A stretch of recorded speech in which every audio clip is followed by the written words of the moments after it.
ሕት ሕጽር ዘዋላ መብርሄ ንምሃብን ዝተወሰኑ ሕቶታትን ካብ ጋዜጠኛታት ተቐቢልና መብርህታት ንምሃቢና ዝተራኺብና ዘለና ክልተ ቋንቋታት ክንጥቀም ኢና ሓደ ሃገራዊ ቋንቋ ትግርኛ ተኻሊኻ ዓለም ለኻዊ ቋንቋ ብእንግሊዝኛ መብርህታት ክንህብ ኢና ስለዚ መጀመሪያ ዝተወሰኑ ጉዳያት በትግርኛ መብርህታት ከብየ ቀፂሉ ብጻይ ዶክተር ፍሳ بإنجليزية مبرهات كبير كأو توجسنا بزدلكم وقانق حطوتات كتال عليكم مفتهم زلعلكم محطوتات كوينا زلنا مبرهات كانوا كمينا مالتين لذي أوصن قديات كم جسي حسابات نملعل حدا لما أنا تحسات حاجة من قستي لولاونت لولاو سلطان حزبي تحسات تفاصيل ملنا بزنبرا كوابتات كوابيا ومن محدارات وورداتاتن كتماتاتن حقناي مخبارن ببيت مخري استشمو أمرارحا نسرح ناي مجمارن سرحتي يكايدلو زي بتعمل وصن كابتاتيو كم تفلتوا عمل لا تجراي كونن تزبزح كابتات تجراي بسرعات بتحقق من قست مسرت لولاوي سلطان حزبي بحضر استقبلا أبيات مخريز شمو أمرارحا يوم صرح زلو ورداتاتن بكتماتاتن جنا وصنات كابتات نزي بزاف الرسم قدي استخدلن نعمل تبزوا مبرق عد جراتيو أبزوا دو مبرق بحجر سلام دقعتن بين عد قدام حنطالو خنرن خلينا عم غلون تي كتمام محدار بعلو سنفلل من محدار كتمام قلة عاتيو سنفلل نيرو بحدنتون تمساسال نجار نيرو سلازي أبتعم وصنات كبابيا ومن محدارات قاتمو صقمات فتحها توم مرارحه باتي ناي بيت مخرشمات مسرتنا بصرحهم ناي ملا سرحتي يزقبر زلو زي حق ناي مخبار سرح قوينو ملا حزبناون كحطو صنحيو باستفلالي منقدي اب مدرخات اب سلفتات باستفلالي منقدي حزب حطو صنحيو سلازي اكلات صتا مس ببركو زلو اكلات من محدارن مس حزبن قوينوم زي حق منقستاوي اسرار حناي مخبار سرحتي بسلامه منقدي يكايدلو حزبون بب خبابيو ابزن كبابتات زياتن بزلعله منقدي يزدقفو زلو كابزي بمبقاس اب تግራይ ብሄራዊ ክሕደት ዝፍጽም ዘሎ ሓይሊ ወይ ጉጅለ ንሕና እንተተነኺና ኩናት ክልዓልዩ ህዝቢ ክዕምጽዩ ዝመሳሰሉ ነገራት የልዕል ነይሩ እዚ ከምኡ ኸውን ከም ዘይኽእል ብዝተፈላለየ መንገዲ እናገለጽና ጸኒሕና ኢና ህዝቡውን ሕገ መንግስታዊ ስልጣኑ ተሓዲጉ በዚ ኣግባብ ውስናት ከባብታት የመሓድሩ ዘሎ ኣካላት ከም ዘይቕበሎም እናገለጸ ጸኒሕ እዩ ስለዚ ከምኡ ይኮነን ተሓቂ እሱ ከይኮነ ክተርፍ ከሎ ከዓ ሕዚ ዕልዋ መንግስቲ ኣብ ትግራይ ይፍጸመሎ ስምምዕ ፕሪቶርያ ይፈርሰሎ ዝብል ብዕራይ ወለደ ዝኾኑ ዘረባታት ንሰምዕ ኣለና እዚ ብጣዕሚ ካብ ሓቂ ዝረሓቐ ነገር እዩ ምክንያቱ ጊዜያዊ ምምሕዳር ይኹን ስምምዕ ፕሪቶርያ ብቐንዲ ብዋናነት ሰዋኑ ሰራዊት ትግራይን ሕወሓትን እዮም ሰራዊት ትግራይ ስምምዕ ፕሪቶርያ ንምምጻእ ዝለዓለ መስዋዕትነት ዝኸፈለ እዩ ምስ ህዝቢ ኮይኑ ሕወሓት ከዓ ነዚ ስምምዕነት እዚ ዝፈረመ እዩ ጊዜያዊ ምምሕዳር ምጥያሽ እውን እዞም ክልተ ናይ መኸት ሓይልታት ዝለዓለ ግደ ዝተፃወቱን ኣብ ጊዜያዊ ምምሕዳር እውን ዝለዓለ ብጽሒ ዘለዎምን ኣካላት እዮም ስለዚ ስምምዕ ፕሪቶርያ ንምፍራስ ይኹን ጊዜያዊ ምምሕዳር ንምፍራስ ወይ ዕልዋ መንግስትን ምፍጻም ዝኾነ ዕላማ ተልእኾ ከምኡ ዝበለ ኣካይዳታት የብሎምን ስለዚ እቲ ኣካይዳ ሕገ መንግስታዊ ስርዓት ናይ ምኽባር ሰላም ፀጥታን ትግራይ ናይ ምኽባር ልዕልነት ሕጊ ናይ ምኽባር ጉዳይ እዩ ስምምዕ ፕሪቶርያ እውን ተኾነ ኣብ ተቐመጡ ኦብጀክቲቭስ ወይ ዕላማታት እንተሪእናዮ ካብ ዝተቐመጡ ጉዳያት ሕገ መንግስታዊ ስርዓት ናይ ምኽባር ወይ restoration of constitutional order ብዝብል ብግልጽ ዝተቐመጠ እዩ ለዚ ንሕገ መንግስቲ ዘኽብር ንስምምዕ ፕሪቶርያ ዘኽብር ሰላምን ድሕንነትን ህዝቢ ዘኽብር ጉዳይ እምበር ዝኾነ ነዚ ዝፀባእ ነገር ኣይኮነን ኣብ ትግራይ ኣብዘን ከባብታት እዚኣተን ተፈጺሙ ስለዚ ምዚ ተኣሳሲሩ ግን ዝተደለየ ነገር ኣሎ ብተደጋጋሚ ብቐጥታን ብተዘዋዋርን ነዚ ጉዳይ መንግስቲ ኢትዮጵያ ኢዱ ከእትወሉ ጣልቃ ከኣቱ ዘግብር ፃውዒታት ንሰምዕ ኣለና ሎሚ ጌታቸው ኣብ ሚድያታት ዝሃቦ በአዲስ አበባ እውን ተሪእና ተመሳሳሊ ትሕዝቶ ኣሎ ኣብዚ ሓለፉ ክልተ መዓልታት እውን ብጽሑፍን ብቃልን ዝዝረቡ ዝነበሩ ነገራት ነዚ ዘመላኽቱ እዮም እዚ ጉዳይ እዚ ናይ ህዝቢ ትግራይ ጉዳይ እዩ ዘቤታዊ ጉዳይ ወይ ውሽጣዊ ጉዳይ እዩ ስለዚ ሓይልታት ጸጥታ ትግራይ ኮነ ህዝቢ ትግራይ ካብ ዓቕሞም ወፃእ ዝኾነ ነገር ኣይኮነን ዘሎ ውሽጢ ትግራይ ኣብ ውስናት ከባብታት ሰላምን ጸጥታን ሕግን ስርዓትን ናይ ምኽባር ጉዳያት ንኻሊእ ሰበብ ምጥቃም ኣግባብነት ኣይብሉን ስለዚ ምዚ ተኣሳሲሩ ናይ ነቲ ምኽባር ሕገ መንግስቲ እውን ምፍራስ ስምምዕ ፕሪቶሪያ ከም ዝኾነ ዝዝረብ ነገር እውን ከምቲ ዝበልክዎ ትኽክል ኣይኮነን ስምምዕ ፕሪቶሪያ መስዋዕትነት ከፊል ካብ ምምጻእ ዝለዓለ ሓላፍነት ዘለዎም ሕወሓትን ሰራዊት ትግራይን በዚ ጉዳይ እዚ ብምፍራስ ስምምዕ ፕሪቶሪያ ክሕመዩ ይኹን ክጥርጠሩ ዝኽእሉ ኣይኮነን ለዚ ዝወፁ ዘለዉ ጸለመታት ኣግባብነት ከም ዘይብሎም ከዘኻኽር ፈቱ እንታይ ደኣ ሕወሓትን ሰራዊት ትግራይን ዝብሉ ዘለዉ ምስ ስምምዕ ፕሪቶሪያ ተኣሳሲሩ ህልውና ድሕንነት መሰልን ብሄራዊ ረብሓታትን ህዝቢ ትግራይ ብዘረጋግፅ መንገዲ ስምምዕ ፕሪቶሪያ ክፍጸም እዮም ዝቃለሱን ዝሰርሑን ዘለዉ ለዘብ ዘለዎ ጉዳይ ብደንቢ ክስመረሉ ይግባእ ስምምዕ ፕሪቶሪያ ይፍርስዎ ኣለዉ ዝብል ዘረባ ዝዝረብ ዘሎ ማለት ህዝቢ ትግራይ ንህዝቢ ትግራይ ኣይኮነን ህዝቢ ትግራይ ነቲ ሓቂ ይፈልጦ እዩ ስምምዕ ፕሪቶሪያ ብኣግባቡ ንምፍጻም ከምቲ ዝበልክዎ ህልውና ድሕንነት መሰልን ብሄራዊ ረብሓታትን ህዝቢ ትግራይ ብዘኽብር መንገዲ ንኽረጋገጽ ሕወሓት ኮነ ሰራዊት ትግራይ ዝገብሮ ዘሎ ቃልሲ ብደንቢ ይፈልጥ እዩ ብዝግባእ ይፈልጥ እዩ ህዝቢ ትግራይ እቲ ዘረባ ዝዝረብ ዘሎ የፍርስዎ ኣለዉ ዝበሃል ዘረባ ዝዝረብ ዘሎ ኣብ ርሑቕ ንዘለዉ ነቲ ሓቂ ባይታ ክረኽብዎ ክፈልጥዎ ዘይኮነስ ብእዝኖም ንዝሰምዑ ኣካላት እዩ ዝዝረብ ዘሎ ምስ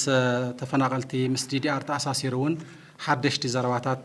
ሎማዓንቲ እውን ክንሰምዕ ኣርፊድና ኣለና ኣቶ ጌታቸው ረዳ ዝተፈላለዩ ነገራት ክዘረብ ሰሚዕና ኣለና ተፈናቐልቲ ከይምለሱ ዝገበርና ዲዲኣር ከይፍጸም ዘዕንቀፍና ንሕና ኢና እምበር መንግስቲ ኢትዮጵያ ተወሳኺ ዝብል ዘረባ እውን ሎማዓንቲ ክዝረብ ንሰምዕ ኣለና ከምቲ ብተደጋጋሚ ክንብሎ ፀናሕና ጊዜያዊ ምሕዳር ትግራይ ዘለዉ ቁልፊ ኣመራርሓ ኣብ ምርግጋጽ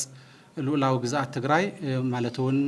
ኣብ ትሕቲ ወረርቲ ዘሎ ህዝብና ሓራ ክወፅእ ልኡላውነትና ነፃ ክወፅእ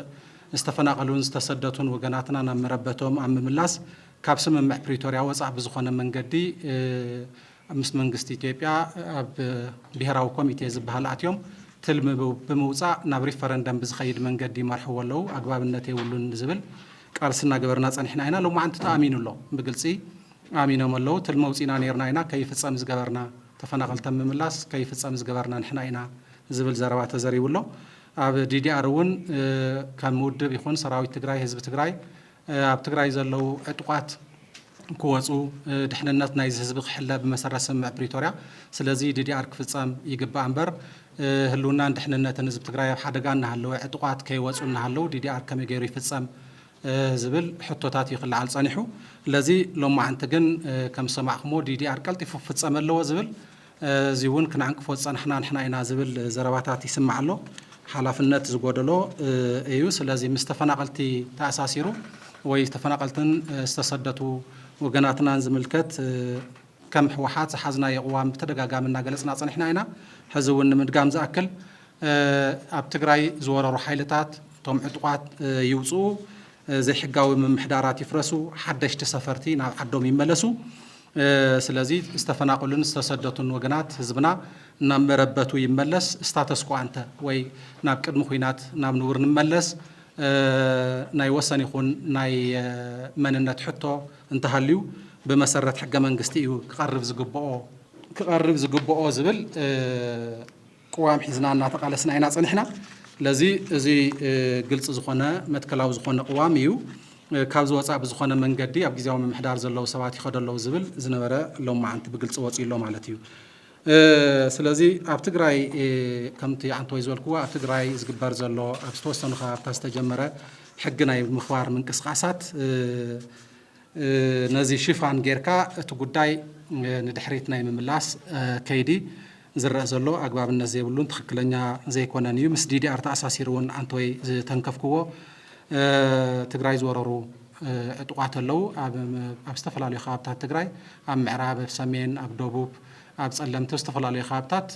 ዕጡቋት ዝወረሩ ትግራይ ዝወረሩ ኣለዉ ስለዚ ብመሰረት ስምምዕ ፕሪቶሪያ እዞም ዕጡቋት እዚኣቶም ክወፁ ኣለዎም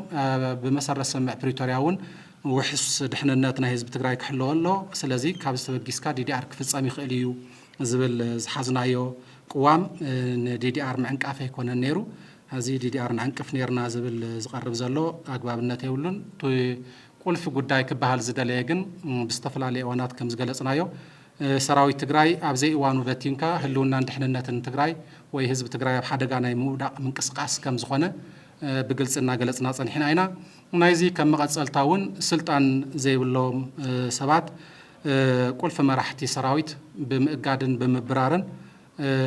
DDR ክፍጹም እዮም ዝደልዩ ዘለዉ ማለት እዩ كم مالت زيكوي ناي سراويت تግራይ ቁልፍ መራሕቲ ኣብ ዘይ ስልጣኖም እዮም ዘባርዎም ዘግድዎም ዘለው እሱ ተፈጻምነት ከም ዘይብሉ ብሕወሓት ይኹን ብሰራዊት ትግራይ ተገሊጹ እዩ ግን ናይ DDR ሓደ ኣካል ምክንያቱ ሰራዊት ትግራይ ካብ መሪሕነት ወፃእ ጌርካ ክትብትኖ ህዝብ ትግራይ ናብ ሓደጋ ክተቃልዖ ካብ ዘሎ ድሌትን ዕላማን ዝብገስ እዩ ብድምር ዕላማታት ስምምዕ ፕሪቶሪያ ብጣዕሚ ግልጽ እዮም سمم بريتوريا علامو حدا تصاوتات دوم باليو كلاي حق منقستاو سرعت ناب نور مملاسيو سالساي بوليتيكاوي افلاليات بلزم مفتحيو رابعاي وحس دحننت حزب مرقاصيو حمشاي غونص بلزب تقراريب كا مفتحيو بزلاقنت مفتحيو فتحن تحتاتنتن كخبر مغباريو حويتن داغ منصاتن مرقاصيو استفلاليو كالوتون مس زلاق سلام مرقاص تاساسرو قدات حازي سممع بريتوريا سلازي نسممع بريتوريا نزوم علامات زياتهم نمعوات هو حات حزون مس منقست إثيوبيا تقراريو كسرح زوم قدات زياتهم بسلامة ومنقدي كرقاقصو يزدلي لازي حوحات حزون بمسار سممع بريتوريا زلاق سلام كرقاقص دليت اللو خابز وصاع زخونه كالي تبقسون دليتن يلو يبلون كابزي وصاع بزخونه منقدي استفلاليو علامات يقربيهم كاب قدم غواي جميرو حوحات مستفلاليو እንደጋው አካላት ርክብ ከም ዘለዎም ሲልካ ይቀርብ ነይሩ ኣብዝ ሓለፈ ቀረባ ዋናት ከዓ ናይ ሕወሓት መራሕቲ ወይ ናይ ሰራዊት መራሕቲ ላዕለዎ ዝበሃሉ ምስ ደጋው ሓይልታት ወይ ምስ ኤርትራ ምንም ዓይነት ርክብ የብሎምን ዝብል ዘረባ ነይሩ ሎም ማዓንቲ ከዓ ተገልቢጦም ርክብ ኣሎ ዝብል ዘረባታት ከዓ ንሰምዕ ኣለና ማለት እዚ ኣብ ስምዒትን ዘይምርግጋዕን ኮይንካ ብተፈላለየ መንገዲ استفلاليو نتو وان زمتن أموقات نيتج خناتات تدريكا زوها استفلالي مرجع ستاتيو كم تفلتوا زي ناي لولا ونتنا زملكات كم تفلتوا لولا ونتزو تجراي زملكات نبري فرندم حلفنا هامنان زم ساسلو زرباتات تلمون يوصعنا زول زرباتات يزرب نيرو لو ما حد خاط تلم خمسة وصو بعلتهم الرجاجي سملو كابزي حلفو منقست إثيوبيا سممع بريتوريا باقواوي فتصم نزلو زبل بتدقاقامي زارو نيرو لو ما عند خا سممع بريتوريا منقست إثيوبيا نمفصام نعنكف زلنا نحنا إنا نافزلوري سلازي إتو قداي بتقلع الله بتقراي زلو خناتات سرعات بزلو من قد مرحن حزب تقراي ناب زلاق سلام كأتي حويتون داق منصتون كالرقاقص نقورو زلنا خمود نقورو زلنا كالسي عمت كلن حقا استمسرته قلص قواميو حزون عبد تجراي حقن سرعة النمخبار لولاونة أبيات المخرين من الرجاج لولاونة تزبن من الرجاج أو استوسون خبابتات أب كبابي أو من محدارات استجمع رسرحتون بتحق من قست مسرت أبيات المخريز الشوم نبوت نايمتها قدامبر كالي إعلامي يقولوا خالي نقول زعد من نجار يقولوا زكاة بتعمل زبيتها وقدايو حزب تجراي حلتات ستة تجراي مست زمل كتوم ناي أكلات فتحن من محدار كوينهم كاليون كسرحوان زخل قدامبر كاب قطع صوت أسخنا نجار كم زيلا خجل صفاتو